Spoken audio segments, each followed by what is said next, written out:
Airlines have their headquarters here in Miami, especially for whom travel to Caribbean represent a major portion of their business operations. I am monitoring all internet traffic to blog articles dealing with the diplomatic passport crisis in Dominica. I am seeing for the first time visits to those stories from cruise lines serving the Eastern Caribbean. I have never seen specific attention paid to any of my articles about the Caribbean by this industry.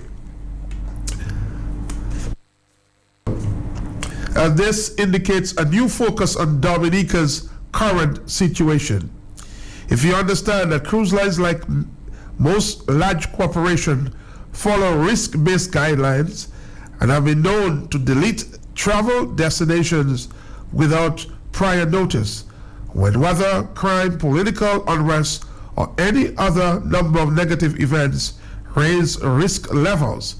This is a cause for concern as cruise brings the much needed Caribbean dollar, cruise dollar.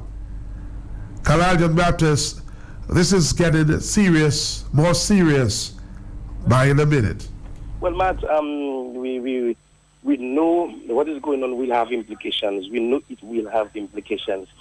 But my whole view, and I keep saying that, I do not think that the authorities are handling it as they should. They're not handling it well at all. Instead, and I was making that point yesterday to some individuals, instead of addressing that situation stay on, get the people like Emmanuel Nanton to come and because they are the ones who have all the information. Instead of getting them to come and speak on the issue, then you have Tony Astafan come in and speak on the issue and then insulting people. I think they need to, the Prime Minister. So you don't think that they're handling this too well? Not at all. They are not. Well, we heard the Prime Minister, though, from Guyana saying that they're prepared to review and they have been talking to a consultant from last year. New information, though, but he said that from Guyana. Yes, and he says that since last year, he re-emphasized last year, they've put in a consultant. It's only now that the information is coming to light. Yeah, and that is the whole point, that is the whole point. So if you've put a team together for consultancy to review the program since last year, why are you not saying that to people? Why is only now? You understand? I don't know, man. They're just not handling that entire situation well at all. All right, Kaladian Baptist, thank you very much. Thank you. We're taking a phone call and we continue to talk in the morning. Hello.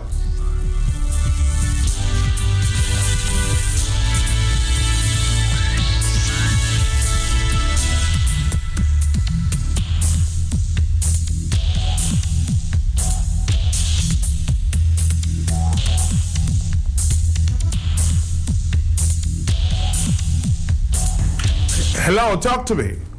I say praises, thanks, blessings, and glory to all those with humanity. Mr. Pelter, blessings on your family, sir. Hello, how are you? Blessings. Carlisle, blessings on your family. I see you're still struggling with the cold, Matt. Yeah, I still have some nasal issues there, sir, but the cold has actually gone away. Matt, it's very interesting. Having to do with the brother talking about, since last year, the usual suspect. That's how Roosevelt Scarrett behaves. He's not accountable to anybody. Do you know if he's on island, Matt? I got some news, but could not confirm that he had left yesterday. But that's not confirmed. I heard that, and I was just trying to confirm that. I thought you knew. Matt, it's very interesting, the brother, and we are saying, Carlisle is saying they're handling it in the wrong way. No, Carlisle, that's the only way to handle it. A drowning man will clutch at straws, feathers, paper. And desperate men do desperate things. You expect nothing different from what they have gotten themselves into. I mean, they're in a deep pit, and discretion or common sense will not allow them to stop digging. They're in the quicksand, and they just keep wiggling. That is what it is, Matt. That is what they're doing, You see the same thing Miss Benjamin is reading about Stalin. Yes. To do with the foul, Matt. You love that piece, don't you? Matt, no, but it is. I heard Lennox illustrated it a couple of times back, having to do with the brutality and the methodology of in which Stalin controlled the people or suggested the people should be controlled. And it is brutal. But it talk about disempowering the people. And the fall has been defeated. Isn't that what's happening to Dominica, Matt? When you have the Builders and Contractors Association, young men and women unemployed and idled and frustrated and very violent and aggressive, and then all of a sudden, election is coming around, or you need them to commit a crime for you, and you just throw some peanuts or some rice at their feet after you have defeated them, after you have disempowered them, Matt. And that is the method of control Skerrit is using. Matt, I do not like to say I have said it. That is just a big... And Matt, I've seen it for years. The same method of being implemented. And they have the way with the young women, they have the way with guys' wives, and they have the way with having your children go and peddle drugs for them, go and commit arson for them. That's what they're doing. So what I want to say, Matt, I have heard peace, peace, peace. Matt, your passport is piece of a passport or a whole one? A whole one. I do not want any piece of passport, Matt. I want a whole one. I want to sell it 100,000. I don't know how much the agent would charge me.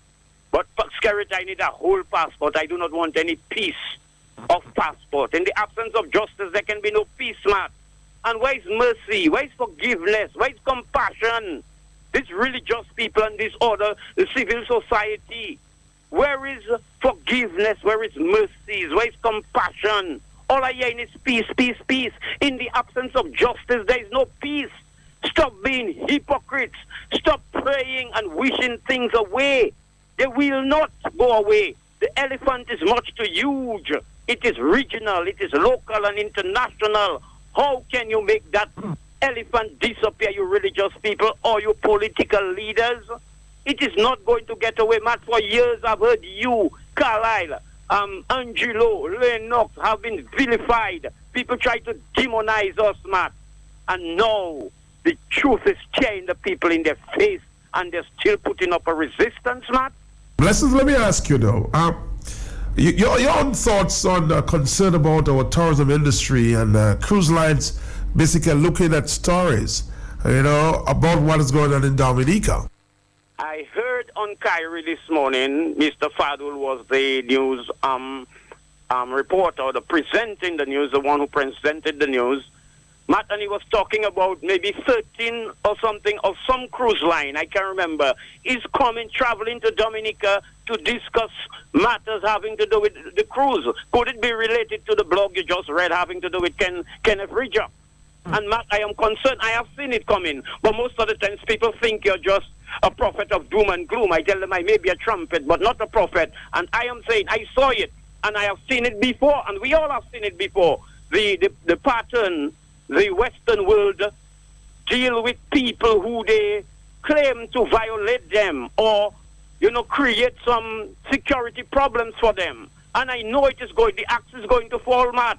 It is going to fall. And it's just that some people have a way, Matt. If they don't see the girlfriend for a day, all of a sudden trouble start.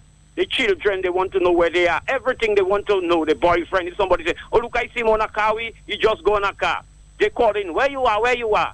And the national affairs of the country, where your daily bread, where your very future and the future of your children lies.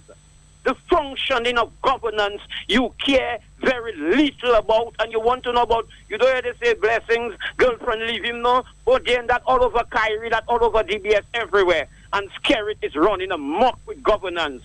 And all of a sudden the bus drivers that are carrying the tourists, the vendors, and many other people who are benefiting. Matt, are they not foreseeing it is going to have some ramifications, some far-reaching consequences when you have a despot running a country into the ground, giving all manner of criminals our diplomatic pass. Listen to what somebody just suggested to me. Well, if that happens in terms of the cruise lines, the opposition would be the cause of all that. You see where that's going, huh? How convenient, Matt. How ridiculous, how stupendous, Matt. for somebody to conclude the opposition should be blamed. Matt, blame it on the rain, Matt. Just blame it on the rain. Anything that happened, don't blame it on me. Just blame it on the rain, Matt. Have a blessed day, sir. Thank you very much. Hello, it's 8:25 in the morning. Hello. Matt Peltier, morning to you. Yes. And to your listeners. I said that yesterday, and I'm going to reiterate the point. Ambrose George was traveling with Julian Juro. Ambrose George, a minister of government, was traveling with a money launderer. We all know what happened. They picked up Julian Juro and Ambrose George Porcouy. When he returned to Dominica, he was dismissed by the cabinet. Isn't that so, Matt? From what I gather, yes. Right. Although there was no evidence to substantiate that Ambrose George was laundering money, but the mere fact he accompanied his good friend Julian Juro, Ambrose George paid the price. Tony Astafan came on record and said Ambrose George knew. And Tony Astafan told us they should get rid of Ambrose George in the cabinet. Today, the world was looking for a criminal. The world was looking for a wanted man. What did we do? Have this man in Dominica. And this is a friend of Roosevelt Skerrit, because he is on record where he gave this friend a gift. What was the gift? A picture with he and his wife. The Prime Minister Roosevelt Skerrit has been good friends with that man. The man, they wanted the man. That man was hiding in Dominica. Mr. Skerrit knew that they wanted this man. He knew that man came to Dominica. Who picked up the man at the airport? Who drove that man? Who got the apartment for this man? Which restaurant in Roseau that was feeding that man? Is it Andy the Vagrant restaurant in Roseau that was feeding that man?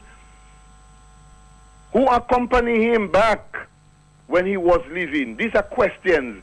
And Matt, the same way Ambrose George was dismissed from the cabinet, the same way Tony Astafan told us he knew, and Ambrose George should be dismissed from the cabinet, the same way Roosevelt Skerrit is supposed to dismiss himself from the cabinet, Matt.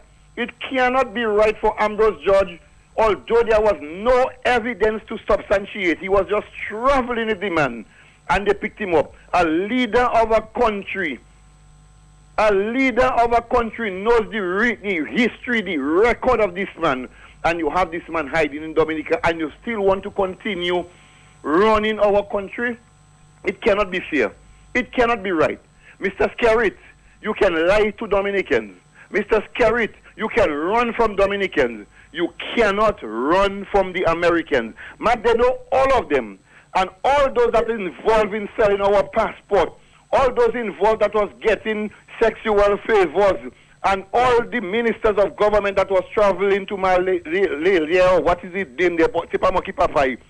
the Americans know more than we in Dominica ever know, Matt. Those things, they must come to a halt. And we as Dominicans should not be asking Mr. Skerrit to step aside. If he had anything left in him, Matt, Mr. Skerrit would have stepped aside. Mr. Skerrit, in the interest of the people of Dominica, in the interest of the Constitution, in the interest of law, in the interest of our children and our children's children, so we are asking you to step aside. All right, caller 829, the point well made there. It's time for another phone call. Hello. Good morning to you, sir, and your listeners. How are you doing, sir? I'm good, Matt. Matt, a caller placed it on the record very good yesterday, and I want to reiterate it this morning. Calling for the proper the accountability of that same CBI money, Matt. Because right about now, everything that is happening in Dominica, it is said is CBI funds. But Matt, we have been selling passports a long time ago. Very long time ago. Started with Susan Uldi when she gave us, Matt, $400,000 in exchange for a diplomatic passport. And Matt, like the caller said yesterday, all our projects in Dominica, it had financiers for them. The Chinese did some, the Venezuelans did some, the EU did some. And all along this time, we have been selling passports. This government have been selling passports. So we need a proper accounting as to when this passport started, the amount sold, and the amount that was generated in the treasury. It cannot be we just sit back as a country and let Roosevelt Skerritt and his gang run this country to the ground without proper accountability to we, the citizenry. We deserve better. Somebody is suggesting to me that maybe some of that money was used in a campaign in 2014 and 2010. But exactly, Matt. No, it is on record. Astafan is on record saying that. How could it be that the money that was rightly supposed to be gone into the treasury of Dominica, gone into a political party for its campaign? And we sit down there, the church leaders sit down there as if they don't know these things. They're supposed to be calling on this government for proper records, for proper counting of this money. But it's only when a little glass, a little stone, a little whatever happened in Roseau, they want to jump as if it's only yesterday they eat a Bible and want to come out and belch words. But Matt, that will not cut it.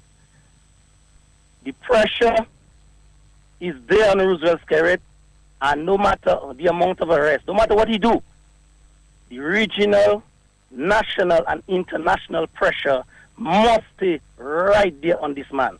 Because, man, he have done enough. And we cannot continue to let Roosevelt Skerritt and his gang continue to run this country aground, Matt. Thanks for the opportunity. Thank you very much. It's 8:32. Hello. Hey, Matt, good morning. How you doing, sir? I'm good, Matt. Good. Matt, let me first say we will not hear from the church because the church benefited from all that money too. And there's a question I wanted to put on the table for a long time now. The move Roosevelt Skerritt made from Mount Bruce to Mount Daniel, was that to facilitate Montferred? I want Skerritt to answer that question. I want Skerritt to answer that question, not nobody else but Skerritt. When he moved from Mount Bruce to Mount Daniel, was that to facilitate Montferred? Have a good morning. All right, thank you very much. I'm going to play you a program which I played piece of yesterday, that of John Bachelor, okay? We will take that right after this. 449-309-596 and 97. John Bachelor's talk show is coming up.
Gregory Copley, the editor and publisher of Defense and Foreign Affairs, helping me to understand the story of Dominica. It's a small, beautiful Caribbean island.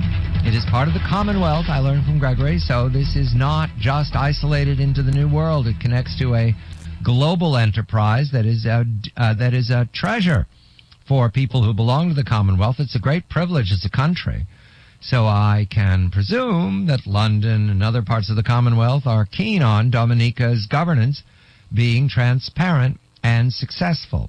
We have breaking news of the arrest in Dominica in these last hours in Rousseau, a man, Johnson Boston. He is of the opposition party, Freedom Party, Dominica Freedom Party. A photograph I saw on Twitter, brought to my attention and Gregory's attention, showed someone being corralled by police authorities, very large police authorities, early in the morning in Rousseau, and I can presume that was the arrest. This follows the several reports last week of detentions of opposition figures, not all from the Freedom Party, from other parties, and harassment by the police, though as of Gregory's last reporting, no charges had been brought. Gregory, a very good evening to you. Johnson Boston's detention, this follows a pattern, and we can presume he's well and will be released without charges. Let us review. The government of Roosevelt Scarrett, it's under pressure. It began with a 60 Minutes report at the beginning of the year about selling passports, and then there's smuggling, there's money laundering, there are rascals running in and out. You've mentioned in particular a man named Eng, who's under detention or arrest in New York for trying to bribe a UN official. But you now bring to my attention that this passport selling has been going on for many years. And Gregory, it sure looks like a racket. Good evening to you. Good evening, John. Well, yes, it is a racket. It's based on a fairly legitimate proposal, which many governments have, including many Western governments, of citizenship by investment, where if you invest enough in the country, that you can get residency and ultimately get a passport. And this started, by the way, in Dominica. They started their CBI program in 1993. It was abused by an earlier government, and that led to the downfall of the government. When the current Prime Minister, Roosevelt Scarrett, came into power in Dominica, he resurrected it on an industrial scale. None of this due diligence, although they claim they do, but really just you pay the money, you get the diplomatic passport or a conventional passport. But the big scandal has been particularly with the diplomatic passports, where a significant number of people with Dominica diplomatic passports have subsequently been exposed as being involved in criminal enterprises and have been arrested, or they've been, a lot of them are literally on the run now on international warrants in Europe and the like, and some of them have been jailed. One of them was just arrested and extradited from St. Martin in the Caribbean back to Italy, where he's facing money laundering charges, bribery and corruption and so on. He's not a Dominican, he's an Italian gangster, but he was traveling on a Dominica diplomatic passport, and in fact escaped arrest in Italy earlier when he showed his diplomatic passport, and the Italian government couldn't arrest him, even though he was also an Italian. But subsequently, and I believe under pressure, the Dominica government revoked that diplomatic passport, and that gentleman was then by that stage fled to the Caribbean, to St. Martin, where he was subsequently arrested. Now, in fact, Dominica had named him as their ambassador to the Food and Agricultural Organization, the FAO, which is headquartered, of course, in Rome. That was Francesco Corralo. But it was interesting that he, although an Italian, could use this diplomatic passport to escape arrest. Clearly, many governments are no longer going to accept this. Corralo himself was named in 2009, was also named ambassador to Monaco. So anyway. That was another one. The other was Eric Torner, who was named ambassador and permanent delegate to... Gregory, when you buy a diplomatic passport from Roosevelt Scarrett's government, does that mean you can go in and out of airports as a diplomat? Yep. I mean, this is routine. This is astonishing. You've been speaking about Francesco Corello, but there's a long list that you brought to my attention. I thought Eng, the fellow who's been detained in New York, was just one of them. Look at this, Gregory. Jonathan Seeker Reed Brown, born in the UK, resides in Florida, holds diplomatic passport, stroke DP 0000450, issued June 4th, 2015, expires June 3rd, 2020, given to him by Roosevelt Scarrett, appointing him ambassador at large, so he can travel to and from the United Kingdom, to and from France and America, come in and out on that passport. Sure, absolutely. And I mean, these are valuable documents, but of course, when Dominica discredits them in the way that it's doing, not only does it absolutely tarnish Dominica, but it also tarnishes pretty much all other countries in the region whose diplomatic passports become suspect. So it becomes a case where the whole Caribbean family of nations are really starting to resent this, and it's why with the crisis which Skerritt is now in, that no other Caribbean state has come to his aid, not even his former staunch allies in Cuba and Venezuela. you spoke, or you have corresponded with Anthony Astafan, a man who presents himself as the Prime Minister's lawyer. I believe there's some family connection as well. Mr. Astafan refuted many of the charges. 60 Minutes made charges. Other people have brought forward doubts about Roosevelt Scarrett's conduct. Did Anthony Astafan explain some of these strange passports and these odd characters and how they're subsequently detained or rebuked by other governments? Is there a general explanation? Are they just unlucky in Dominica? They're not unlucky. It's clear that their due diligence existed only in the form of asking for the check or the wire transfer. Mr. Astafan has never offered an explanation of any of these things other than to deny that there was any criminal misconduct on the part of Mr. Skerritt, and B, any financial reward for him. But the reality is that we know that there has been financial reward. We now have the documentary evidence of that, and there's a lot more out there. That money was going to the Prime Minister and his colleagues. That evidence, I might point out, is also has been seen by the United Kingdom government, for example, because they have a profound interest in Dominica as a Commonwealth member. So I think we can start to expect that some fuss is about to be made on this, that the spotlight we've put on it over the past couple of weeks is about to become even brighter.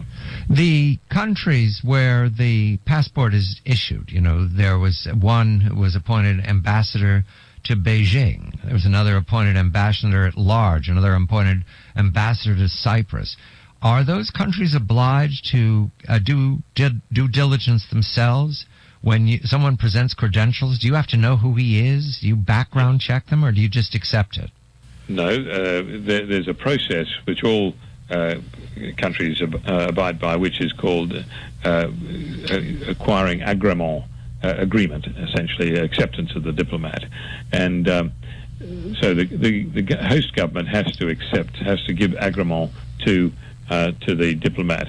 And what we saw is that in the case of one of these particular chaps who we've got the documentation on who paid for it, was a British subject, basically, Mr. Wahi. Let me go through the details. Bobby Jaswinder Wahi, owner of the BW Group. Transaction was handled by a company hired by the Prime Minister Skerritt to market the Citizenship by Investment program, Hermes Marketing SL of Spain. Richard F. Downs, an experienced international banker, subsequently declined to continue working with Mr. Skerritt because of doubts about the legality of the scheme. Spanish government refused to accept the accreditation of Mr. Wahi, who also called himself UN ambassador, although the United Nations said that it had no record for Mr. Wahi in any capacity. That suggests that a whole lot of people, Gregory, are keeping lists, but it's not clear that they've done anything effective, because this points to, as I've learned from you, not just that Roosevelt Scarrett is suspect here of running a scam, but also that the governance in Dominica is non-existent. I mean, they're spending all of their time selling passports. Well, there's no question that the legitimate government, if you like, or the legitimate governance of Dominica has long since flown out the window. And this may have really taken a decisive turn with the cyclone which went through, the hurricane which went through in 2014 and demolished large parts of the country's agriculture and infrastructure. There's been some reconstruction of that, but frankly, since then, Dominica has not gone back to work as the great agricultural state that it once was. And basically, Mr. Astaphan told me that the money from the CBI scheme was, in fact, financing the state. Well, that's all well and good, except that, as we know, when money goes into governments, that's not the same as getting people paid to go about their jobs. And a lot of Dominicans were engaged in agriculture, and they had a very proud and viable and world-renowned agricultural sector, producing goods largely for the British and European markets. And that's now been diminished greatly, even though if you like, the GDP of Dominica has only gone down slightly since 2014, 2015. I'm speaking to Gregory Copley, Defense and Foreign Affairs. We've been talking about the selling of passports to the English word is very useful here, dodgy characters. When we come back, what does this mean for the people of Dominica? We started with that arrest. Will there be more persecution? Are the police going to go along with this? Is there any intervention? And what about the PRC? Are they uncomfortable keeping a large presence in Rousseau despite these unhappy facts? I'm John Bachelor. This is The John Bachelor Show.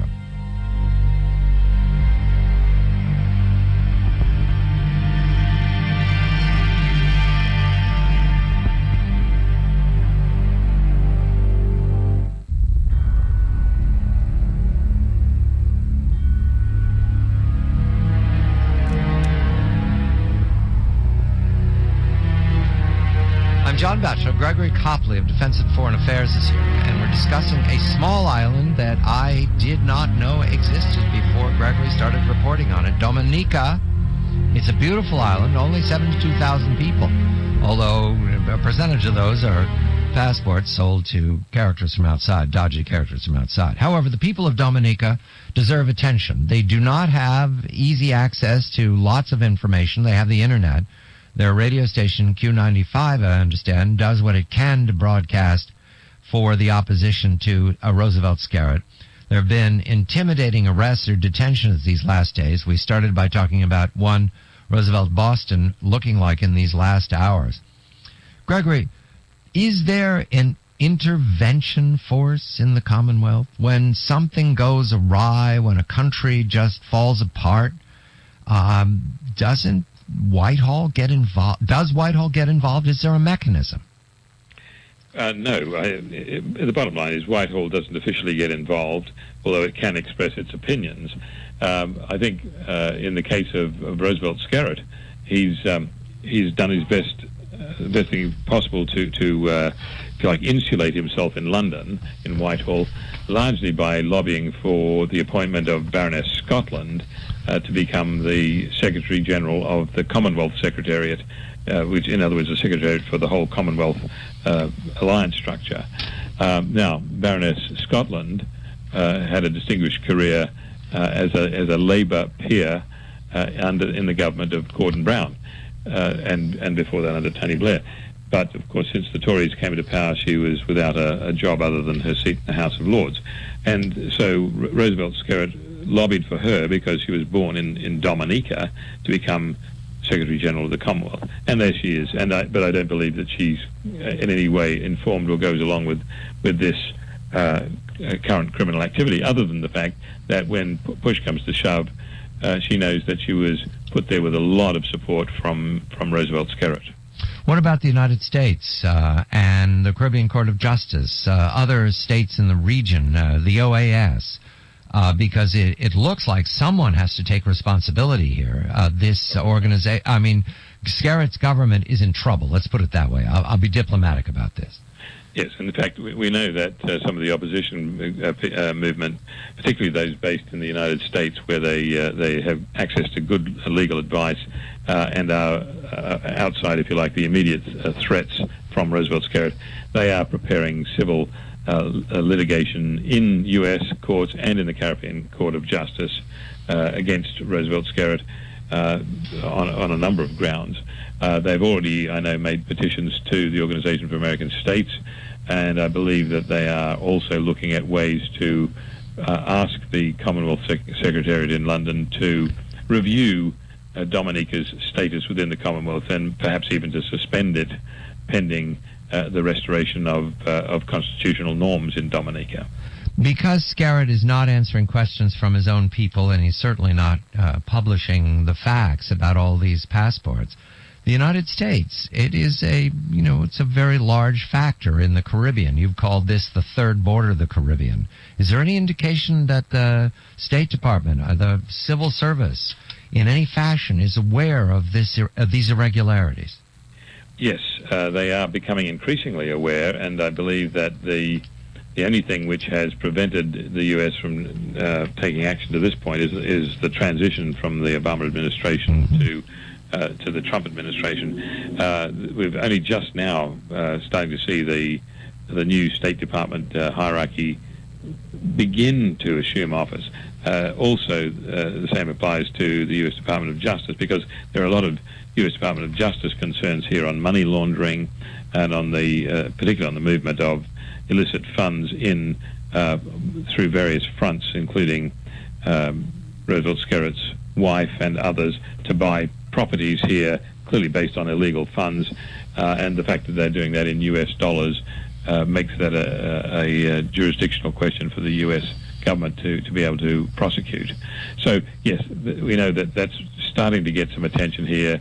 If you like, Skerritt was given a bit of a life extension by the fact that the new administration is taking its time to get all of its players set up in Washington. And the arrests, or the detentions, put it that way. We mentioned Johnson, Boston.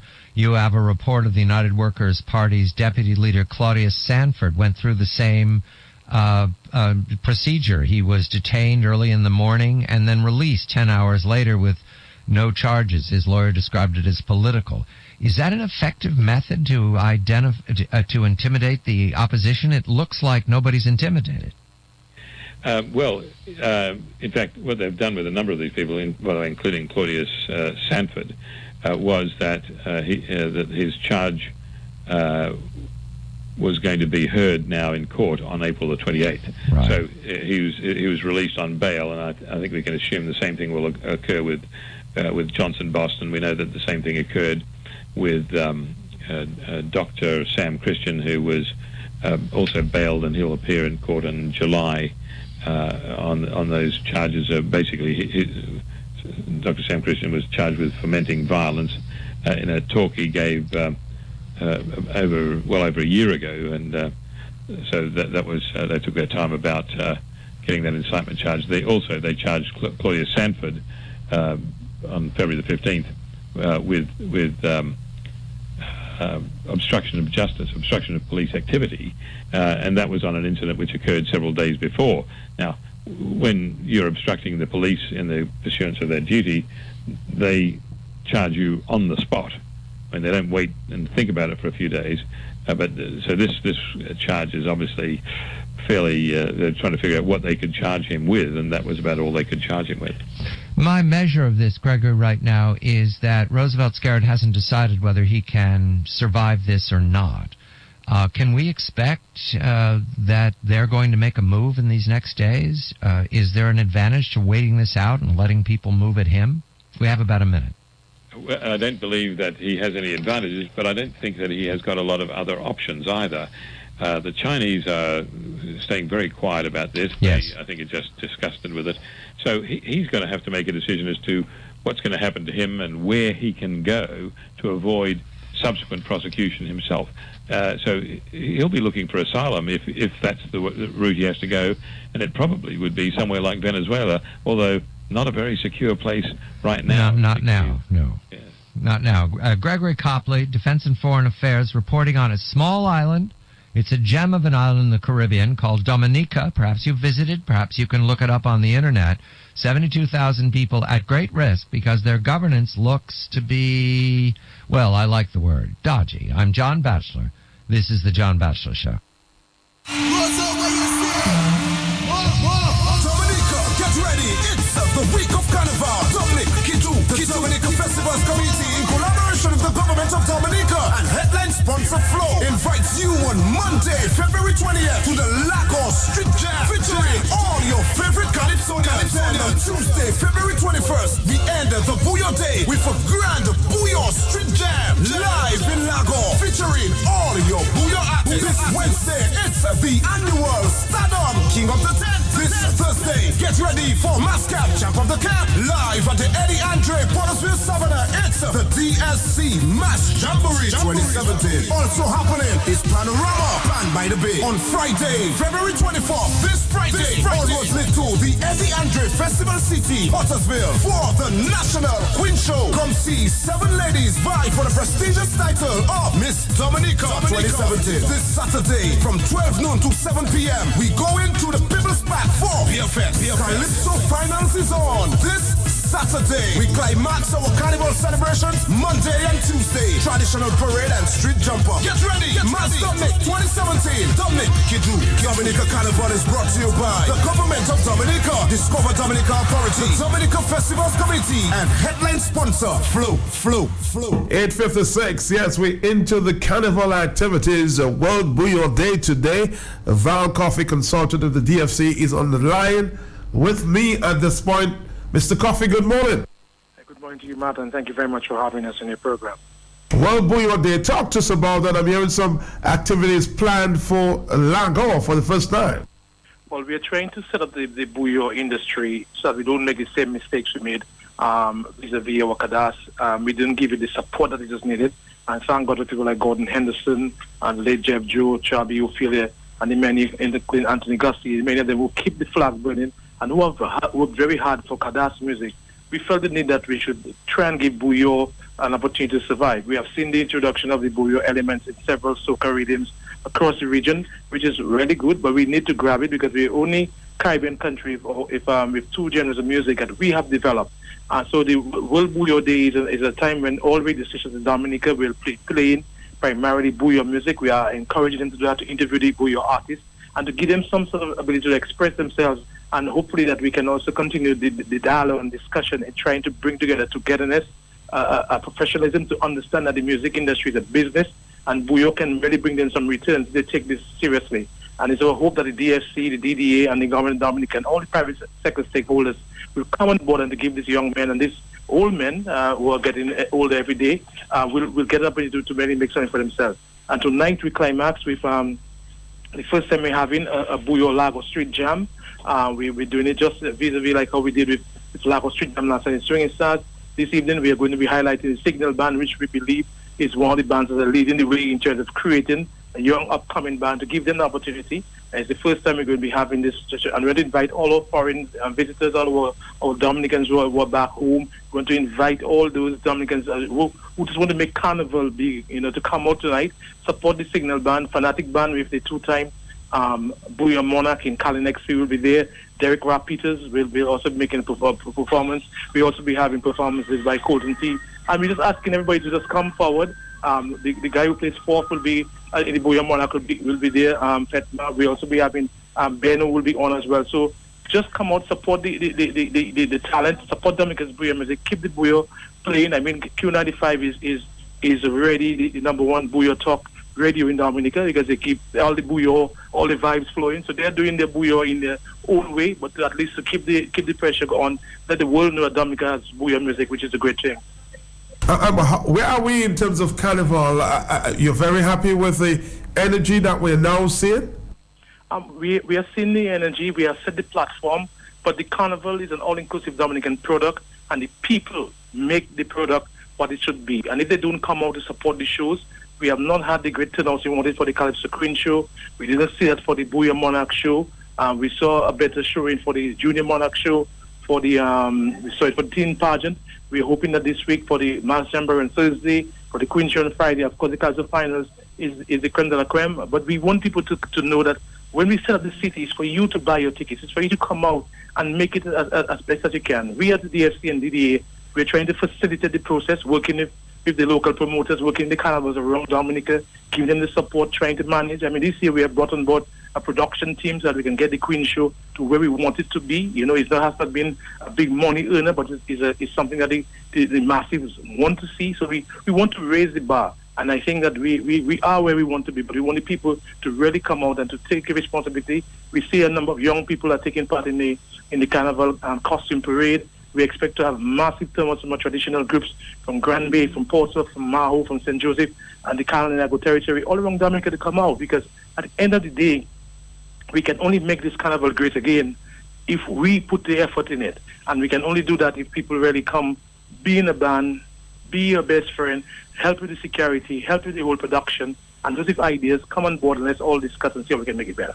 You've said, and I'm on the line, we can only make it great again, like it's not great as we speak. So you're saying that there needs to be some improvements, huh? The improvement we want is that we are as planners, we can only try to implement as the best we can what we think is reasonable and what is fair for the audience to accept. We are trying. But what we are saying, the people of Dominica, they must show the responsibility.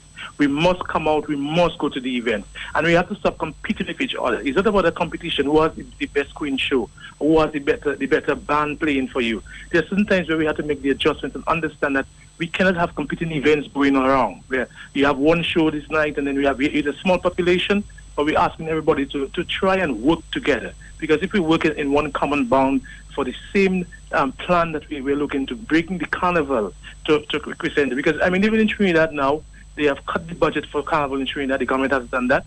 We have gotten a double budget here. We have gotten some support from the private sector, but yet again, you know, it's still not where we want to be because there's so much that has to be done. Because even the venue that we have set up there at the Port of Savannah, it doesn't cost a one penny, you know. So we have to get people to understand that they need to put the energy, and I'm happy for the people of the Portsmouth area. Carnival has come back to the area, create the right ambience. We are very thankful for the Portsmouth Development Committee. We are thankful for the Goodwood Secondary School team, for St. Alphonsus Parish. But we need to see Dominicans really come on. So I expect Thursday, massive show of support. I expect Friday, massive show. Saturday, I want the whole of Dominica to come and see it. I mean, you have one guy with great talent, 8-time Calypso King, trying to go for 9. It's something you should come and see. Tonight, we expect Lago to be filled to the brim.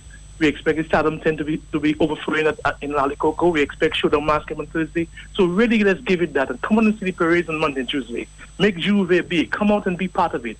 And let us enjoy Dominica's Carnival, because Dominica is ours to build. Will we see any difference in terms of the parade on Monday and Tuesday? Have you made any adjustments there? Yes, as I said, we're going to have increased presence from our traditional cultural groups on Monday. We're working in the various communities. We have the schools going to be coming out. We have a number of school bands. We're going to have some T-shirt bands from the schools as well. The parade, we had about 6 to 8 costume bands. We expect them to be out on Tuesday. This year we have added original Booyah Pioneers.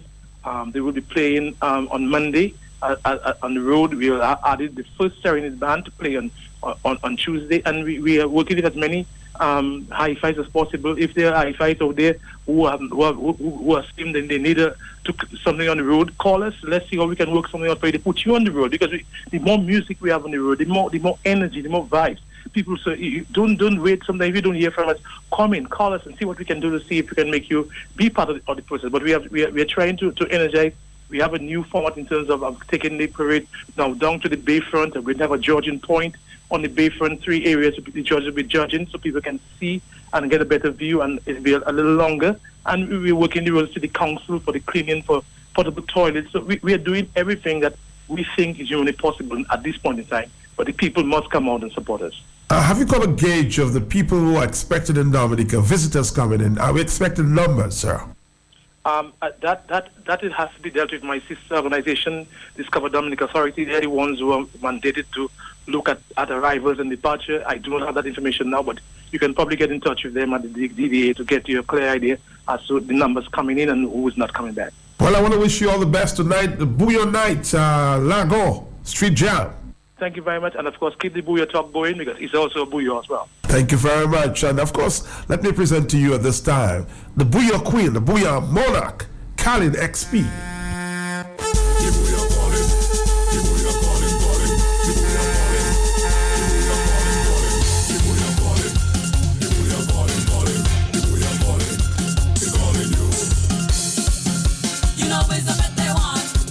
World Bouillon Day.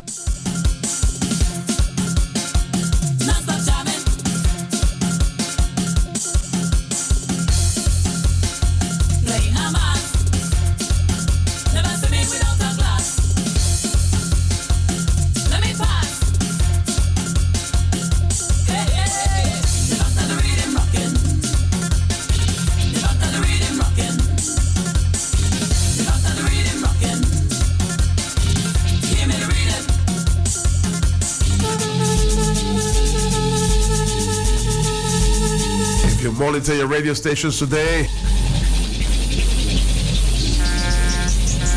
A lot of bouillon music.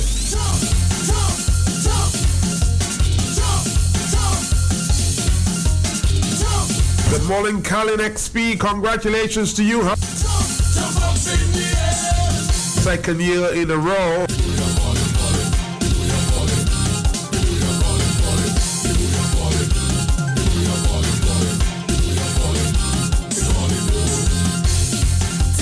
We're coming back after this. Dominica, get ready. It's the week of Carnival. Dominica, the Dominica Festivals Committee, in collaboration with the government of Dominica and headline sponsor Flow, invites you on Monday, February 20th to the Lagos Street Jam, featuring all your favorite Calypsonians. And on Tuesday, February 21st, we end the Bouillon Day with a grand Bouillon Street Jam live in Lagos, featuring all your Bouillon acts. This Wednesday, it's the annual Stardom King of the Tent. This Thursday, get ready for Mascap Champ of the Camp live at the Eddie Andre Portersville Savannah. It's the DSC Mass Jamboree 2017. Also happening is Panorama Planned by the Bay on Friday, February 24th. This Friday, almost lit to the Eddie Andre Festival City, Portersville, for the National Queen Show. Come see 7 ladies vie for the prestigious title of Miss Dominica 2017. This Saturday from 12 noon to 7 p.m. we go into the People's Park for Beer Fest. Calypso Finals is on this Saturday. We climax our Carnival celebrations Monday and Tuesday. Traditional parade and street jumper. Get ready. Mass Dominic 2017. Dominic Kiju. Dominica Carnival is brought to you by the government of Dominica, Discover Dominica Authority, the Dominica Festivals Committee, and headline sponsor Flow. The government of Dominica and the Discover Dominica Authority present a night of beauty, confidence, and elegance. 7 beauties vying for the prestigious title of Miss Dominica 2017. Miss Henry Group of Companies, Carla Henry. Miss Range Development, Zephyr Barron. Miss Indian River, Gabrielle Abraham. Miss Caribbean Association of Firefighters and Step Up Nutrition, Teresa Lewis. Miss Emerald Pool, Katisha Joseph. Miss Whitey Copley National Trail, Esther Francis, and Miss NCCU, Jade Romaine. The stage is now set for a night of true pageantry. Tickets available at Bullseye Pharmacy and Deepex Color Lab. Covered seating $75, grounds of $50. Dominica's National Carnival Queen Show Pageant, February 24th, 8 p.m. at the Eddie Andre Carnival City, Portersville. Mass Dominique 2017. Dominique, he do.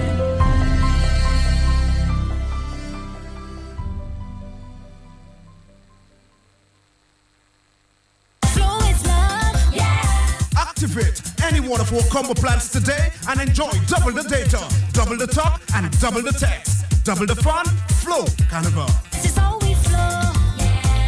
Grab somebody and tell them hello. Bluebird is back. The Dragon Windows D-Tread Tires Bluebird T-shirt Carnival Band 2017 is here. Come jump with the best band on the road for Carnival Monday. Bluebird. For only $60, you get bottles, racks, bandanas, unlimited drinks, and the musical Beast of the Nation. The first Serenade. High Street and groups of 10 or more get a special discount. Bluebird Carnival T-shirt band is brought to you by Dragon Windows and D-Tread Tires Inc. And also proudly sponsored by Colony Beer, Fine Foods Inc., GB Trucking, The Sideman, and Lewis Whiskey. So it's a party with Bluebird on Carnival Monday. Register today. Homebase Limited is having a flash one-day sale on Friday, February 24th. All tiles, toilets, and bidets at the massive 25% discount. Don't miss out on this incredible offer. Think quality. Think Homebase Limited. For all your shopping needs at the best prices in Dominica, shop at S-Mart. Shop smart at S-Mart. Shop smart at S-Mart. Get me some Lotto. All my favorite snacks. Shop smart at S-Mart. I get a top-up flow. Shop smart at S-Mart. Sunday to Sunday. Open on holidays. Shop smart at S-Mart. So much fresh fruit and produce. Good quality service. Unlimited parking. All the best products at S-Mart. You get the best prices. Shop smart at S-Mart. For great prices and unlimited parking. Entrance and exit on both Goodwin Road and Rawls Avenue. Open 7 days a week. Call 448-2340. Shop smart at S-Mart. Enjoy the simple things the joy Soldanza brings. Go from land to back, it's a good natured snack. All natural, and in chips. Land to pack, it's a good natured snack. It's nature to you in no time. Pick up a pack of Soldanza today. All natural, and in chips. Land to pack, it's a good natured snack.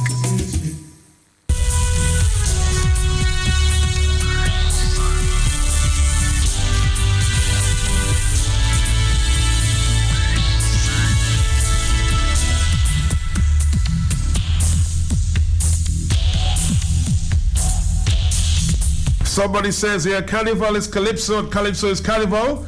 We should find another birth to promote Buyo and leave the Carnival to Calypso.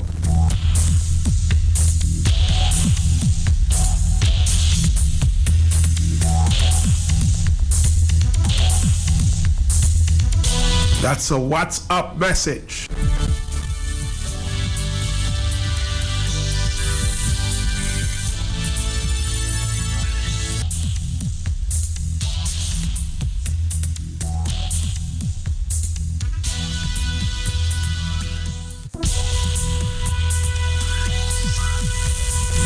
Let's take a phone call. Hello. Good morning, Matt. How are you, sir? I'm doing fine, and good morning to your listeners. Okay. Matt, are we on the Calypso or are we on what we started this morning, the earlier topic? You can talk. Okay. Matt, you know, what concerns me now, Matt, is that the Caribbean was once noted for having leadership of intellect, direction, and responsibility.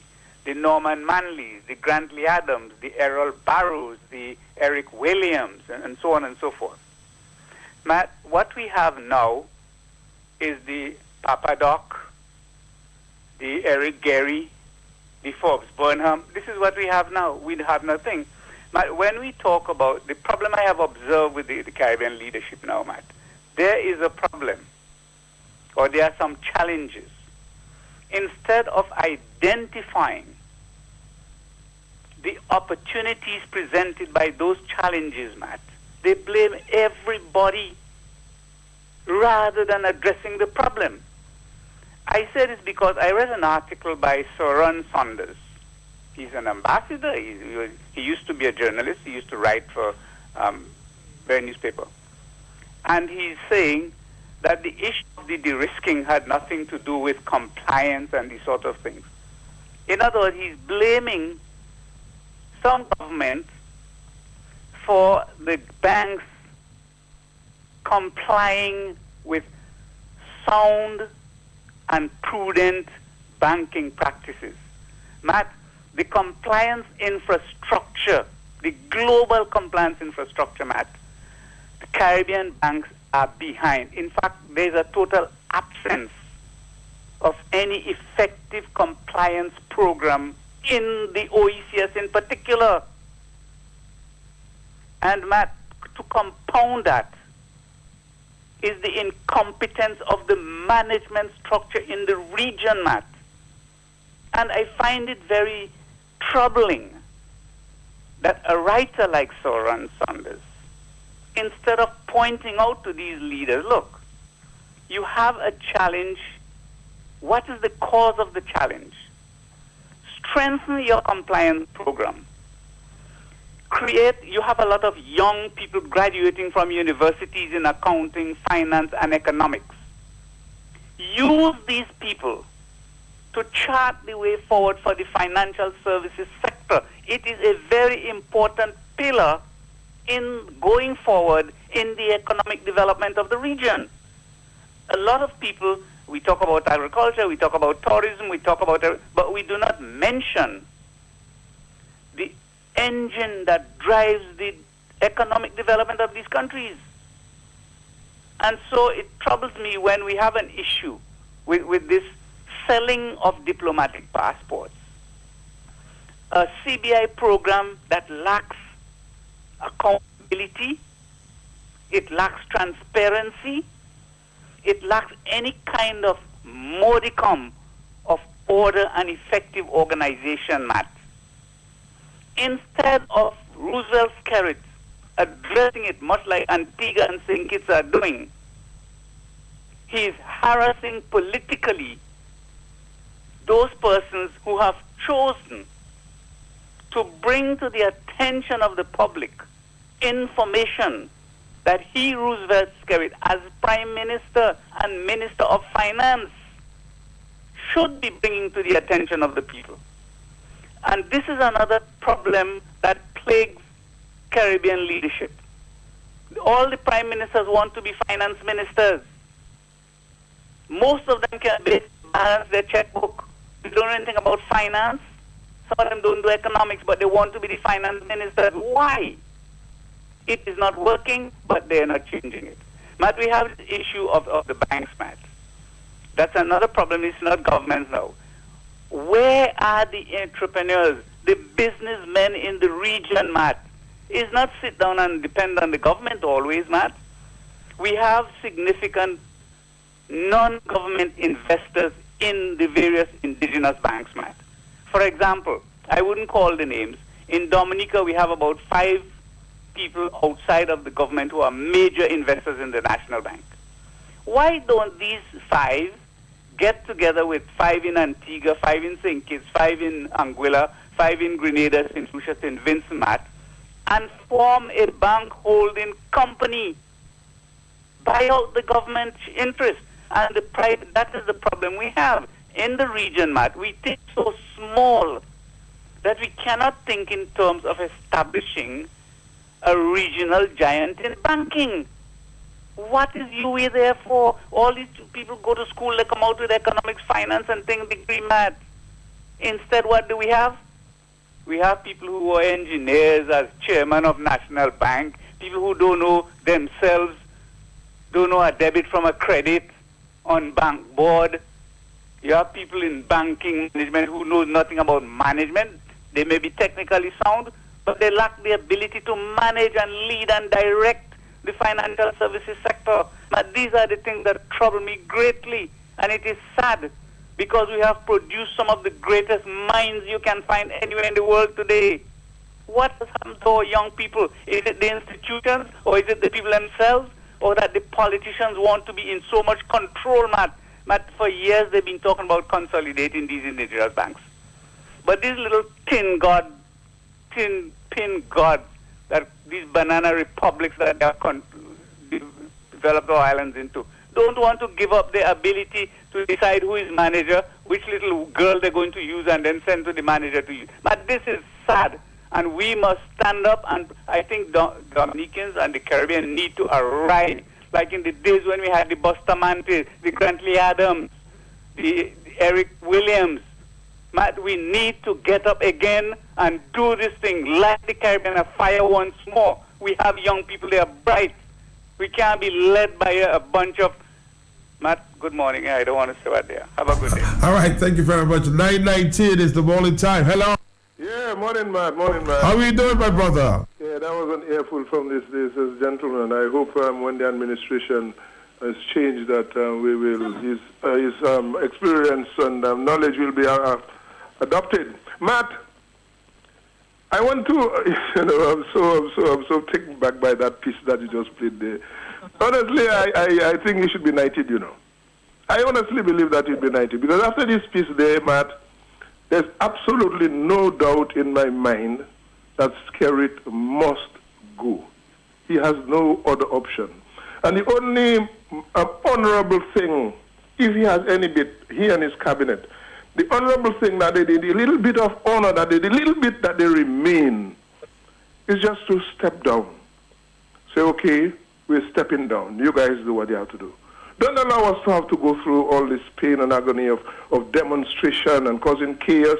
Carnival is coming and all this type of stuff. Let's love Dominica. Let's love Dominica for a change, boss.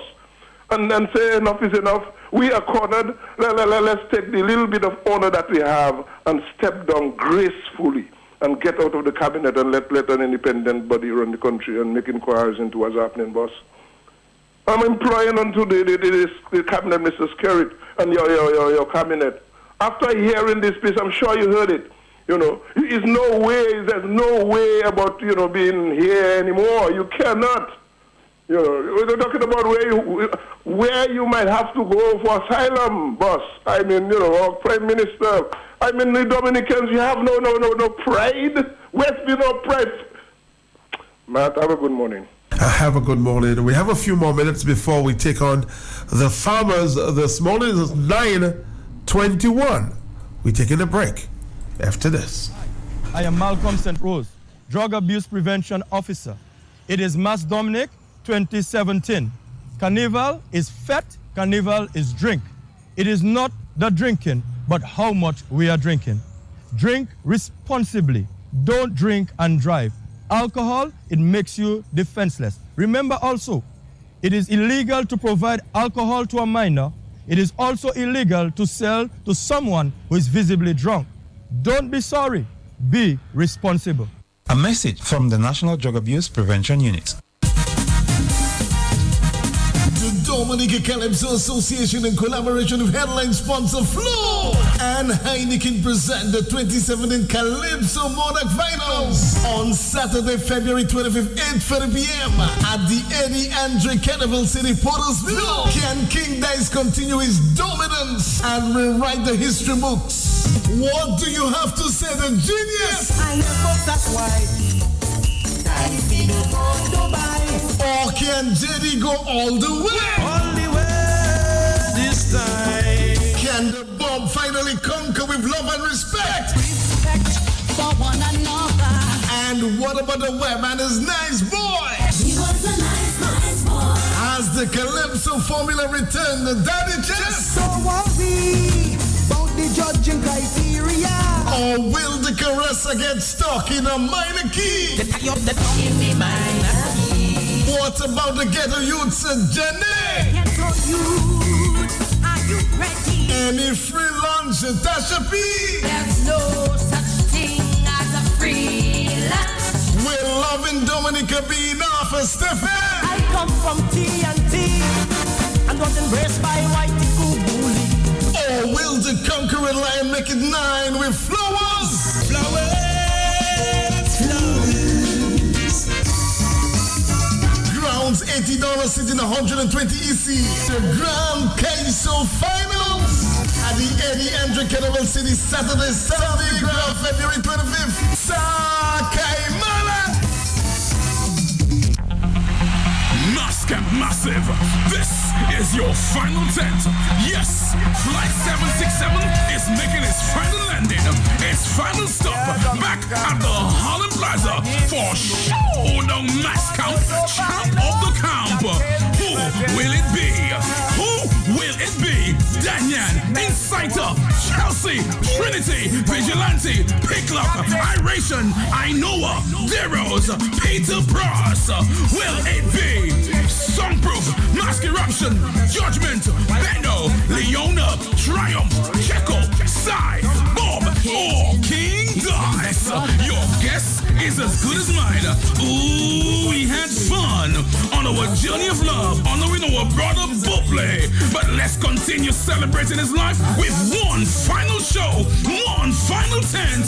This Thursday 26th, it is the champ of the camp at the Harlem Plaza. More sweet calypso, more fun, more entertainment. Come, bring a friend, and well-stocked bar awaits you.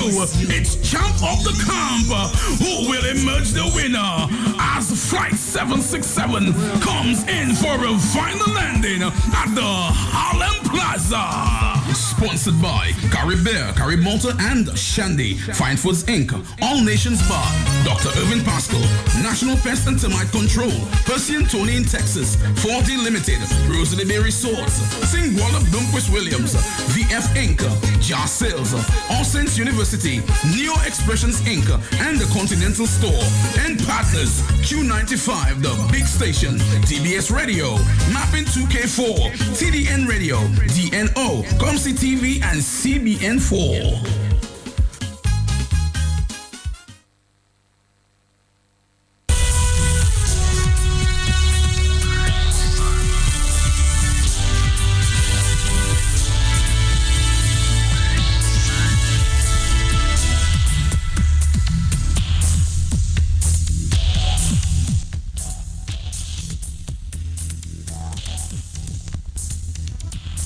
All right, let's go back to a few minutes with Mr. Joseph Isaac yesterday when he was released without, I repeat, without charge.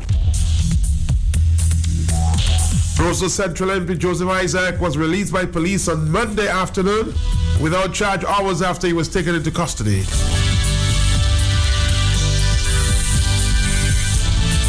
Q95 caught up with Joseph Isaac outside of the police headquarters yesterday. Let's listen before we get to the farmers. Is Joseph Isaac close to you? Yes, let me see if I can speak to him, please. Yes. Yes. Hold on. Like this now. Yes, ma'am. Joseph Isaac, you've been released. Can you tell us about the ordeal from morning? Well, in essence, the police picked me up this morning early, maybe a little after 5. So I was detained, got to the police station with several questions for hours, and the police told me at the end that I'm free to go. Is that a joke? Well, no, the struggle continues, you know, man. But let me tell you, there are many people, members of the opposition. We have sacrificed so much for Dominica. You understand? We have sacrificed a lot. I myself, I went to university, I came back. I've invested in Dominica, worked under all the different political administration, on the United Workers' Party, on the Freedom Party, on the Labour Party. I'm a person that invested in agriculture. I invest in quick service restaurants. I invest in other businesses. Everything I've invested in Dominica. What you are seeing there is an attack on right-thinking intellects of Dominica. And that is just showing you the setup of a dictatorship, building and building. But I wanted to say something because this morning through everything, all I was saying in my mind, when I get out to talk to the Dominican public, I'm going to ask the Dominican public, here and abroad, they need to search their conscience. Because when people like me, my mother is 82 years old now under stress. When people like us have to face all those kind of victimization, all the pressures, people need to ask themselves a question now. And it has to start now, today. They have to ask a question if they want us in politics, if they want the intellect in politics, if they want business people in politics, if they want the best brains of Dominica in politics. Because what is happening is, you have a regime, they know what they have done. They have damaged our image by their actions and inactions and policies in regard to the diplomatic passport. But you know what? Instead of focusing on it and apologizing and explaining to the Dominican public, they have decided to go and attack members of parliament. That cannot be right. So Dominicans have to decide whether they want a dictator to run the country or they want a team of people who are standing for democracy to run the country. And in fact, I discussed that with some of my team members yesterday. We have to put that on the table fair and square. People have to decide, do you want a man, Roosevelt Skerrit, to lead the country who has been mounting and mounting a dictatorship, or whether you want patriots of this country who have sacrificed their whole life. I don't have to call our names. You know what Lennox have sacrificed. You know what people like Ezekiel Basil have sacrificed. You know what Joshua Francis have sacrificed. And I can call the other names like Danny Lugay, arrested before. So we have to decide what we want in this country. To me, in fact, I'm not going to talk too much. What I will be saying is Skerrit must go. We are resolved that he has to resign. He has to resign. When you resort to attacking members of parliament, that means you have no other recourse. All you are doing is because you know you are doing wrong things. Check it out. Right now, you have poor people in this country. They can't even get proper jobs. You have people, fishermen, struggling, farmers struggling. We have fertilizer, we hiding the fertilizer. And when you have people like us trying to champion the cause, according to our constitution, you cannot have only one side. You must have different opinions, different views in the country. And then they will arrest you because you are fighting for them to talk the truth on certain matters. I'll end my saying, Matt. Think of it. We are brothers who are policemen. We have brothers and sisters who are farmers. I went to the police station today, and if you see the dilapidated condition of the inside the building, the environment is not conducive for working. You understand? So these are some of the questions we have to ask ourselves. Are we satisfied with the unemployment situation in Dominica? The question is, if we are investing in business, are we satisfied that our businesses are thriving? You have people like Nassif and them with all the money in Dominica closing down their businesses. That is an indication to tell you that our economy is collapsing day by day. And in the collapse of the economy, you have a mounting dictatorship resorting to arresting members of parliament with different views when we asking questions about how our country is being run. Joseph Isaac, even after your deal this morning, you feel more resolute to move forward. But Matt, you can hear my voice. I'm energized. I'm not afraid of those people. I'm not afraid. If you see me, I even still smiling. Yeah, the people there. Skerrit more! Skerrit more! Skerrit more! Skerrit must go! Skerrit must go! Skerrit must go! Skerrit must go! Matt, I'm going to bring it to your children. I'm going to make you hear the school children now. Come, children, come. Hear them. Everybody, let's go. Let's go. Matt, that is what is happening across Dominica. And our Prime Minister has to understand in the best interest of this country, he needs to resign. We have no other course of action. You understand? And Matt, when I'm not so passionate, we'll have a sober interview. Thank you very much. That was Joseph Isaac speaking to yours truly yesterday after his release from police. Will we see any arrests this week? Guess we'll have to wait and see.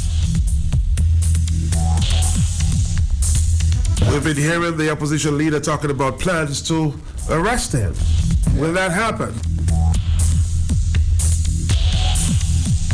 Dominica, we're coming back to talk to the farmers, but before that, let's take a phone call. Hello. Yes, good morning. Good morning, Matt. Good morning. How you doing, my brother? How you doing, bro? How you doing? Yeah, I just want to tell the Patriots, you know, part of the struggle, part of winning this thing is also PR, you know. But we cannot win this thing on the radio. We cannot win this thing on the radio. And talking to Roosevelt Skerrit, that's not going to do anything. Tuesday night we had him on the ropes, and you know we kind of messed up. But the talking on the radio thing is not going to do anything to Roosevelt Skerrit. The parliamentarians have to go back to their parliamentary areas and mobilize their people. Mobilize their people, Mr. George. You know that is what you have to do. Get a couple hundred people from Collio to come to town.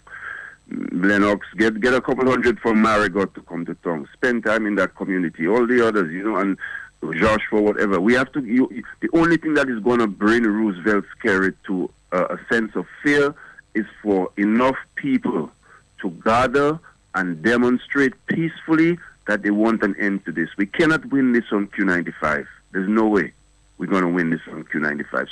So that is what has to take place. It's Carnival season. I recommend that we respect the season. You know, what you can do is abstain from participating as a means of patriotic protest, but we have that PR war is very important. In the diaspora, we're getting a lot of fire, like we just want to impose on the country and all these things. And that is coming because there is a sense that right down there in the country itself, people are not being mobilized enough to show that this is really an internal serious issue. So I beg the patriots and I beg the movements and the leaders, organize these things. Don't organize a thing 7 days to come. Organize a thing, give the people some time, 15 days, whatever. Plan it properly. Mobilize it in the community.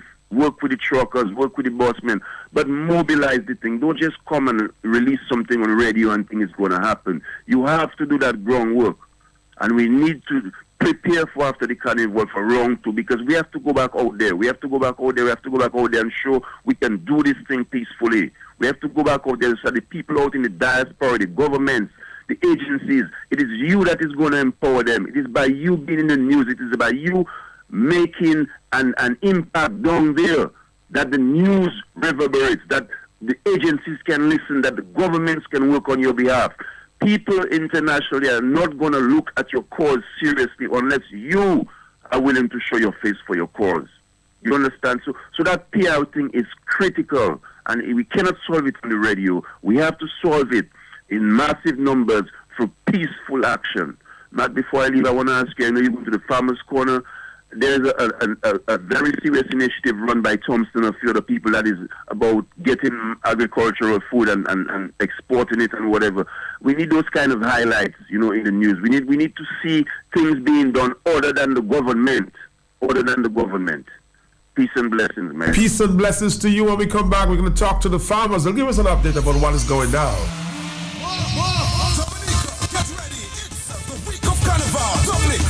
The Dominica Festivals Committee, in collaboration with the government of Dominica and headline sponsor Flow, invites you on Monday, February 20th to the Lagos Street Jam, featuring all your favorite Calypsonians. And on Tuesday, February 21st, the end of the Booyah Day with a grand Booyah Street Jam live in Lagos, featuring all your Booyah artists. This Wednesday, it's the annual Stardom King of the Tent. This Thursday, get ready for Mascap Champ of the Camp live at the Eddie Andre Portersville Savannah. It's the DSC Mass Jamboree 2017. Also happening is Panorama Planned by the Bay on Friday, February 24th. This Friday, almost lit to the Eddie Andre Festival City, Portersville for the National Queen Show. Come see 7 ladies vie for the prestigious title of Miss Dominica 2017. This Saturday from 12 noon to 7 p.m. we go into the People's Park for Beer Fest. Calypso Finals is on this Saturday. We climax our Carnival celebrations Monday and Tuesday. Traditional parade and street jumper. Get ready! Mass Dominic 2017. Dominic Kiju.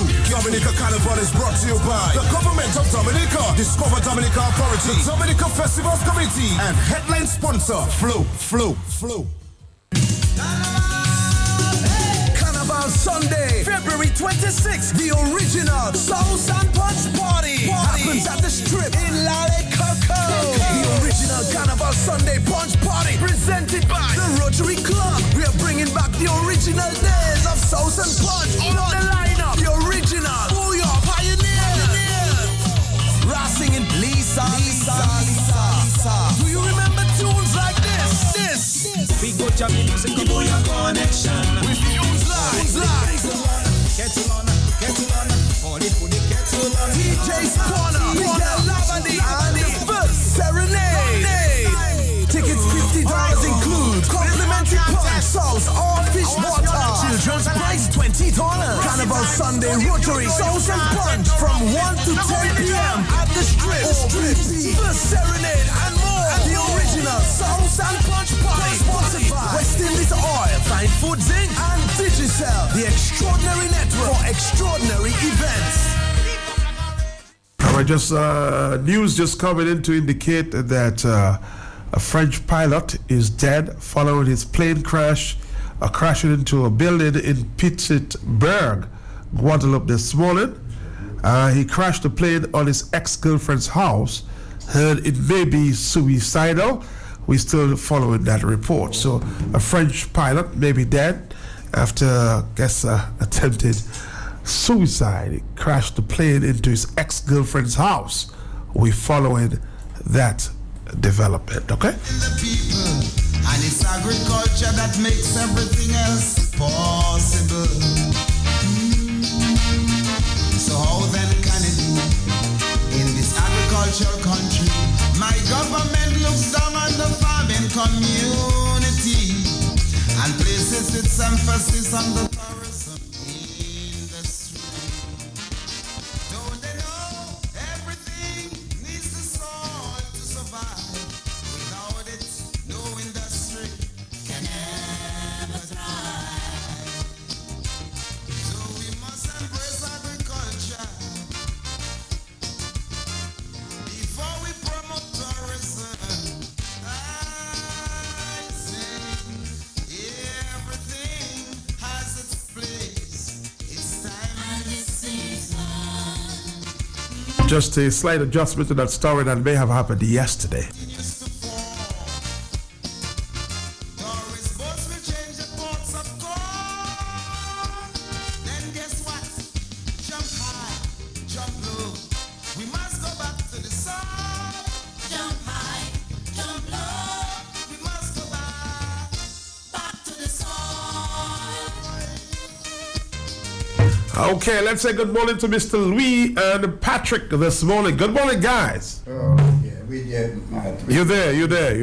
Yeah, morning to you and all your audience, Matt. National, regional, international. We are glad to be here this morning once again, by the grace of God. And we may have little time to touch on our main topic, agriculture. But that is why we are here. And had the government listening to us, we would not be in the mess that we find ourselves in today. Because we have the potential, we have the land, and all we need is the resource.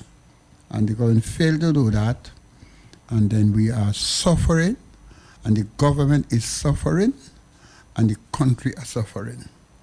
So, Matt, I'll say good morning to all listeners everywhere in Dominica, every corner, and around the world who are listening to us this morning. Then I tell Mr. Patrick John to take over, and let's move on. Yes, morning, Matt, and greetings to all the audience there in Radio Land who can hear what we're saying this morning. Well, we started this Farmer's Cry about 4 years ago now. Five. Yeah, 5 years. And we remain a very humble group of people who came to advise the government in times of this agricultural trouble of how they should go about reviving agriculture. Now all of a sudden it has come to a point where Dominica is in a very chaotic situation. It looks like nothing is working. And we warned the government about that. Our advice to the government, none of us here, for instance, on Q95, not Mr. Telemac, not Mr. Randy Aaron, not Mr. Louis, not Mr. Deloney, whoever stopped advising you on how to bring agriculture forward. And up to today, we are doing this. But lo and behold, we hear our PM saying, look, there is nothing else to invest in Dominica but for selling passports, making a passport factory and selling this. When we heard this, all of a sudden, it seems the cabinet made a decision, we are going with passport selling. We have never recommended that course. And how Mr. Skerritt advised on arrive at that point is we do not know. We do not know, and we are totally against that. And there is no reason for arriving at that conclusion. We remain an agricultural country. We are blessed with soil and sunshine and water and everything, and we're ready to take off again. Now, in the meantime that Mr. Skerritt is saying there is no he doesn't see how he can invest in agriculture. But right now, there is a request from Dexia on the TV. Dexia is asking for plantains, for dashings, for passion fruit, and for other commodities. And they're asking farmers to come forward. Dexia has done it before, both in the region and outside of the region. And they can do it again. It's just to get the machinery working again. So we have confidence in this. Not in any kind of other things. If you go into tourism, look, tourism is a hell of a fiasco. Everybody's business has become nobody's business.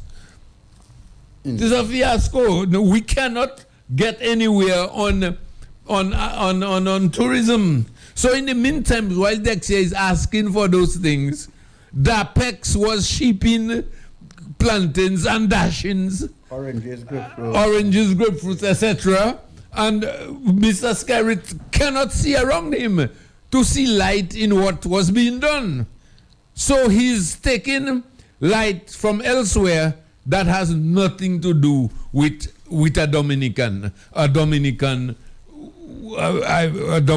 manufacturer, a processor, or developer. He goes on his cabinet. It seems that he's dominated, and he's giving his cabinet these monies that he gets from the CBI, and he's keeping all of them fine and dandy, and that is as far as they see.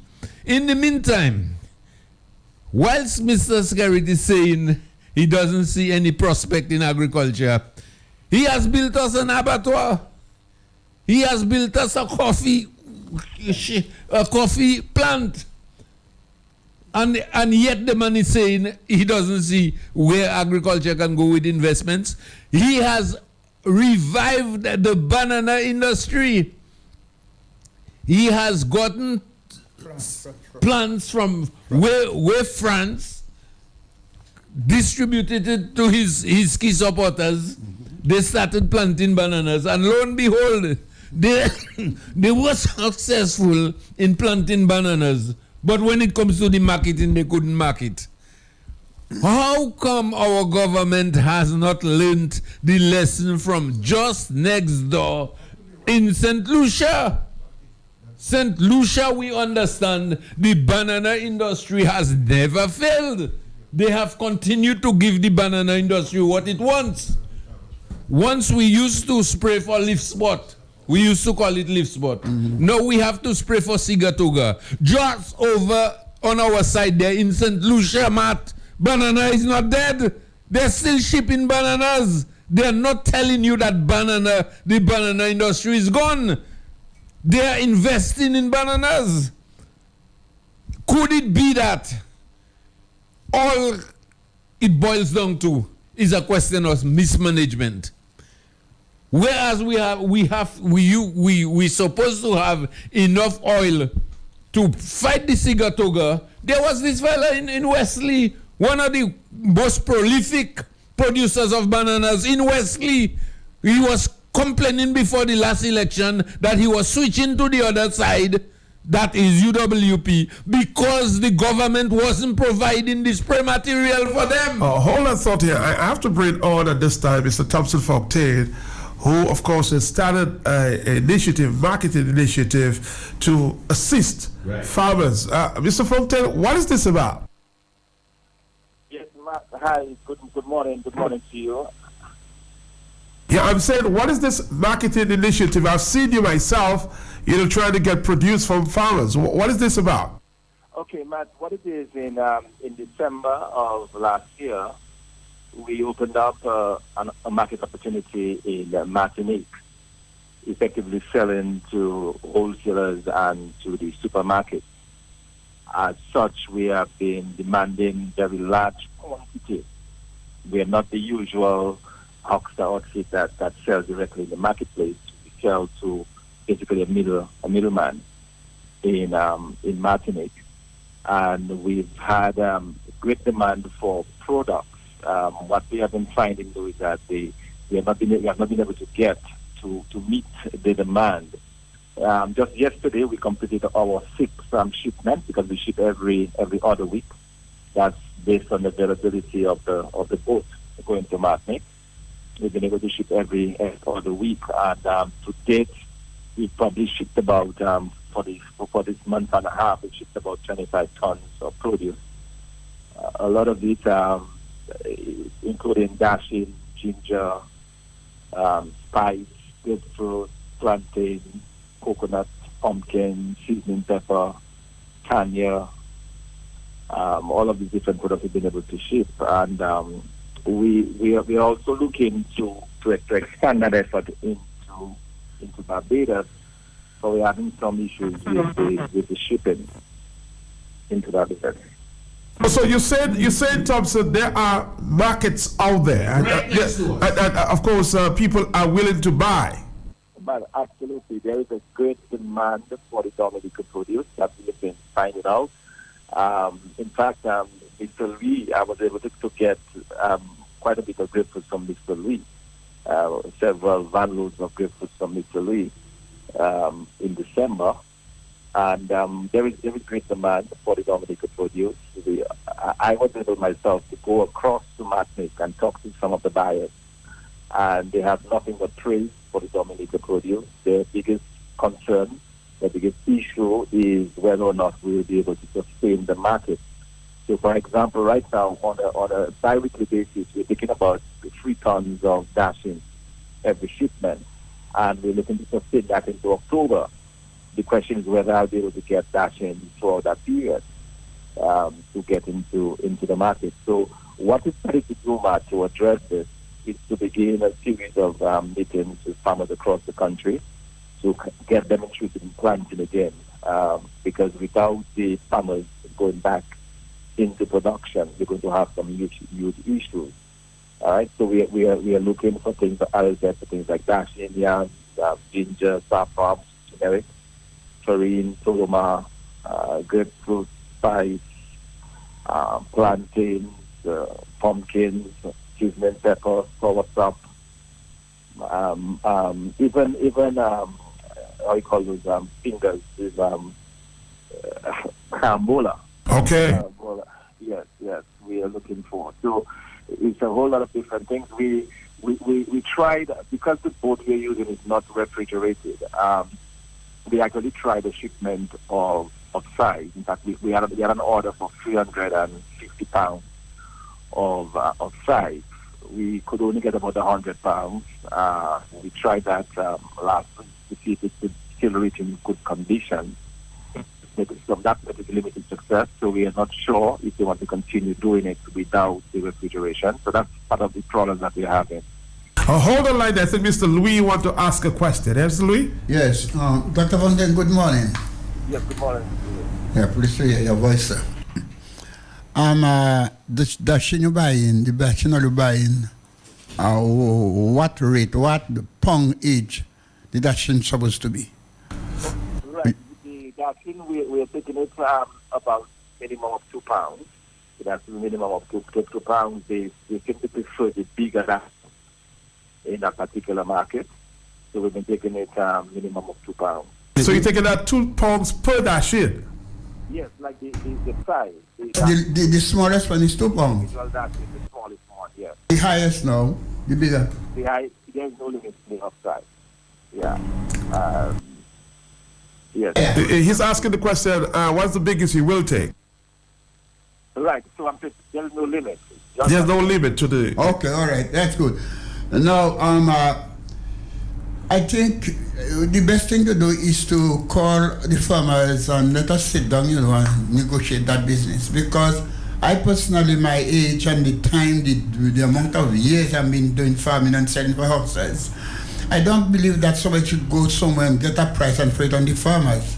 We have to sit down and see, understand the market, explain to us about the market, what they want, their volume that they want to eat on a regular basis. We can produce for sure, but nevertheless, congratulations and keep going doing what you're doing, sir. Thank you. Thank you very much. So it appears, Dr. Fontaine, that there is a market out there. There is a huge market, as I indicated. The market, what we are already doing it.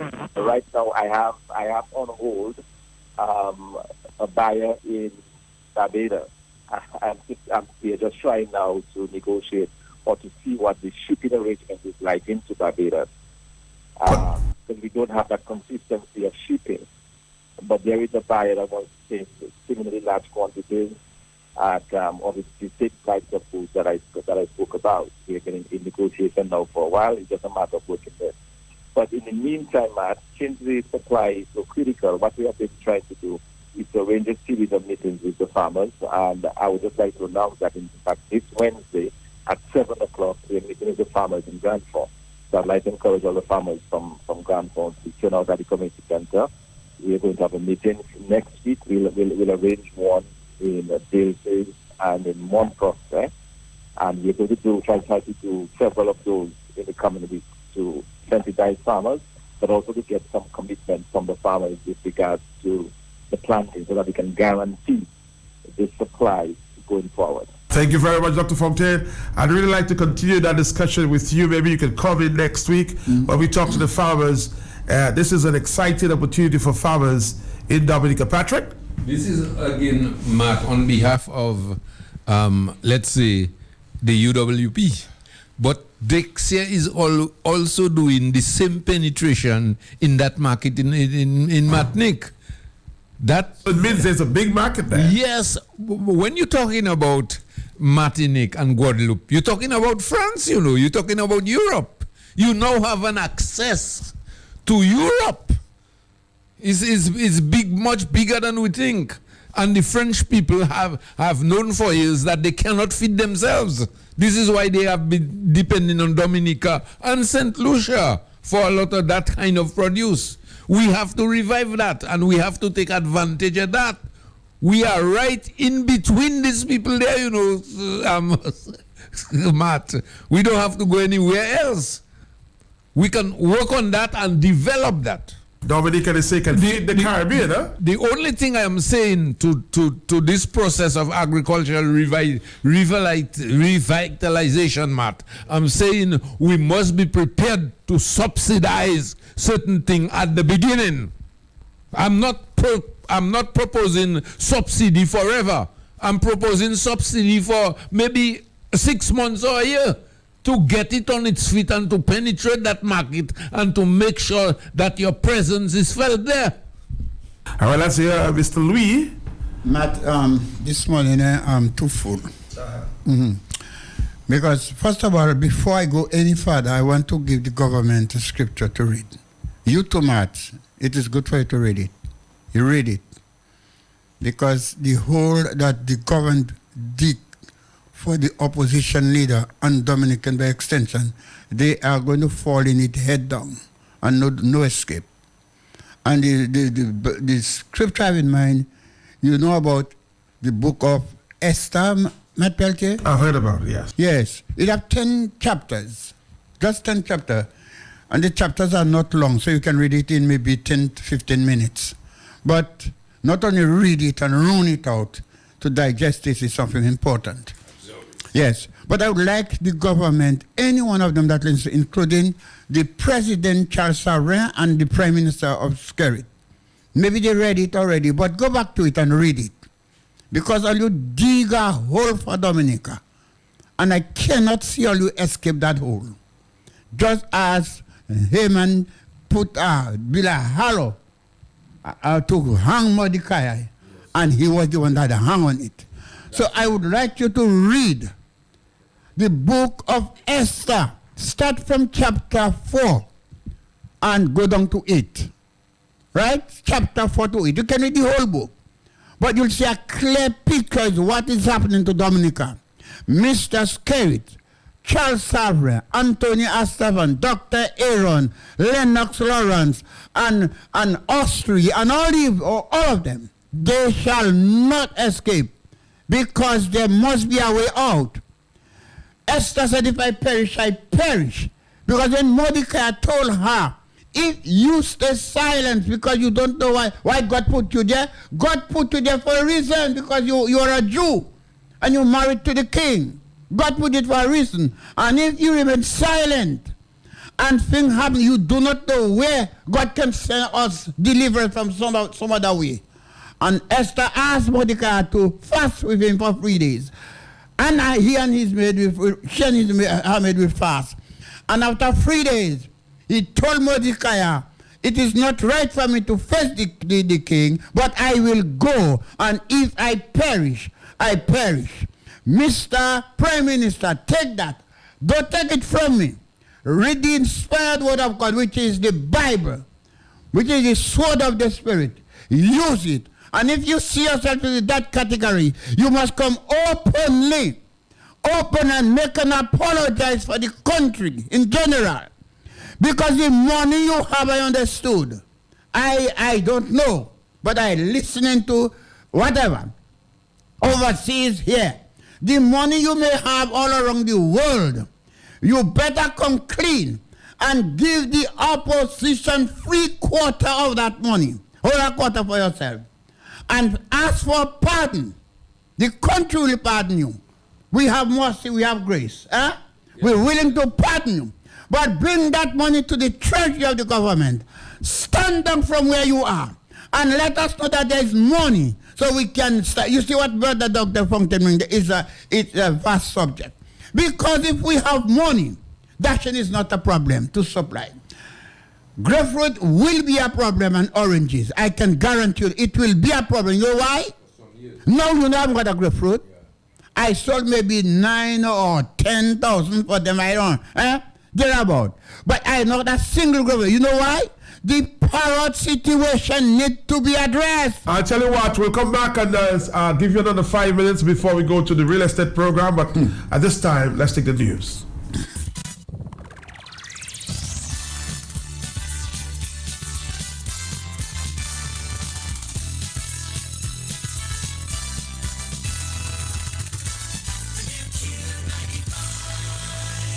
Good morning and welcome to Q95's morning news update for today, Tuesday, February 21st, 2017. Brought to you compliments Dominica Brewery and Beverages Limited and NCCU Limited. Bring them in, I say, bring them in. Yes, yes, yes, the bottles are coming, and we are happy. Menupaka where the Guinness, the Shandy, and the Malta bottles. Pity free. Yes, continue mene se bouteille la bière one tray, but where are the Guinness, the Shandy, and the Malta? Mem consi la bière, every 24 empty $6, and every full crate is $10.